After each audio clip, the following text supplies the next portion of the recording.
வேதாகம வார்த்தை படிப்பில் இன்றைக்கு நாம் பார்க்கக்கூடிய வார்த்தை சந்தோஷம். உண்மையான சந்தோஷம் என்பது எது? அந்த சந்தோஷம் என் வாழ்க்கையில் இருக்கிறதா இல்லையா என்ற கேள்விக்கெல்லாம் பதில் காண்பதற்கு ஒரு சிறிய தகவலை உங்களுக்கு சொல்ல ஆசைப்படுகின்றேன். குயிக் பைபிள் என்ற செயலியின் மூலமாக அதை திறந்து தேடுக சர்ச் ஆப்ஷனில் சந்தோஷம் என்ற வார்த்தையை டைப் செஞ்சோன்னா வேதாகமத்தில் சந்தோஷம் என்ற வார்த்தை எங்கெல்லாம் வருகிறதோ எல்லாவற்றையும் நம்மால் பார்க்க முடியும். அதிலிருந்து உண்மையான சந்தோஷம் என்றால் என்ன, அது நம்மிடத்தில் இருக்கிறதா இல்லையா என்ற பல கேள்விகளுக்கான பதிலை நாம் தெரிந்து கொள்ளப் போகிறோம். முதலாவது, கொடுப்பதின் மூலம் கிடைக்கும் சந்தோஷம். 1 நாளாகமம் 29ஆம் அதிகாரம் 9ஆம் வாக்கியம். இப்படி மனப்பூர்வமாய் கொடுத்ததற்காக ஜனங்கள் சந்தோஷப்பட்டார்கள்.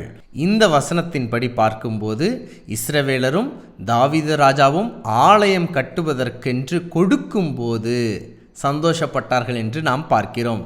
நாமும் நம்முடைய வாழ்க்கையில் ஆண்டவருடைய பிள்ளைகளான ஏழை எளியவருக்காகவும் நாம் ஏதேனும் உதவியை கொடுக்கும்போது நம்முடைய இதயத்தில் சந்தோஷம் ஏற்படும்.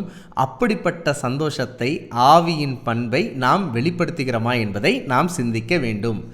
இரண்டாவது சந்தோஷம், பிள்ளைகள் சத்தியத்தில் நடக்கும்போது கிடைக்கும் சந்தோஷம். 3 யோவான் 1ஆம் அதிகாரம் 4ஆம் வாக்கியம். என் பிள்ளைகள் சத்தியத்திலே நடக்கிறார்கள் என்று கேள்விப்படுகிற சந்தோஷத்திலும் அதிகமான சந்தோஷம் எனக்கு இல்லை. பொதுவாக நம்முடைய பிள்ளைகள் நன்றாக படித்து நன்றாக விளையாட்டு போட்டியில் ஈடுபட்டு முதல் பரிசோ 2ஆம் பரிசோ பெறும்போது நமக்கு சந்தோஷம் கிடைக்கும். ஆனால் நம்முடைய பிள்ளைகள் சத்தியத்தில் நிலைத்து இருக்கிறார்கள், பொய் பேசாமல் நிலைத்திருக்கிறார்கள், தீய பழக்கங்களில் ஈடுபடாமல் நிலைத்திருக்கிறார்கள் என்ற நிலையை குறித்து நம் பிள்ளைகளின் மீது நமக்கு சந்தோஷம் இருக்கிறதா என்று நாம் சிந்திக்க வேண்டும். மூன்றாவதாக, கிறிஸ்துவுக்காக பாடுபடும் போது கிடைக்கும் சந்தோஷம். அப்போஸ்தலர் 5ஆம் அதிகாரம் 41ஆம் வாக்கியம்.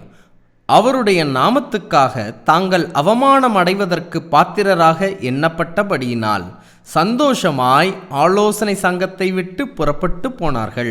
இந்த வசனத்திலிருந்து பார்க்கும்போது இயேசுவின் சீஷர்கள் இயேசுவுக்காக பாடுபடக்கூடிய பாக்கியத்தை சந்தோஷமாக எண்ணினார்களாம். நாமும் இயேசுவை ஏற்றுக்கொண்டதின் நிமித்தமாக சத்தியத்திற்கு நிலைத்து நிற்கும்போது அநேக பழிச்சொல்லுக்கு, தீய சொல்லுக்கு, அவமானங்களுக்கு ஆளாக நேரிடும். அப்படிப்பட்ட சூழல் வரும்போது இயேசுவுக்காக இப்படிப்பட்ட பாடுகளை சுமக்க பாக்கியம் பெற்றிருக்கிறேன் என்ற சந்தோஷம் உங்களுக்கு நிலைத்திருக்கிறதா? நிச்சயமாக அப்படிப்பட்ட சந்தோஷம் உங்களுடைய இதயத்தில் நிலைத்திருக்க கடவுது. இப்படிப்பட்ட வேதாகம ஆச்சரியங்களை தெரிந்து கொள்ள எங்களுடைய சேனலை சப்ஸ்கிரைப் பண்ணுங்க.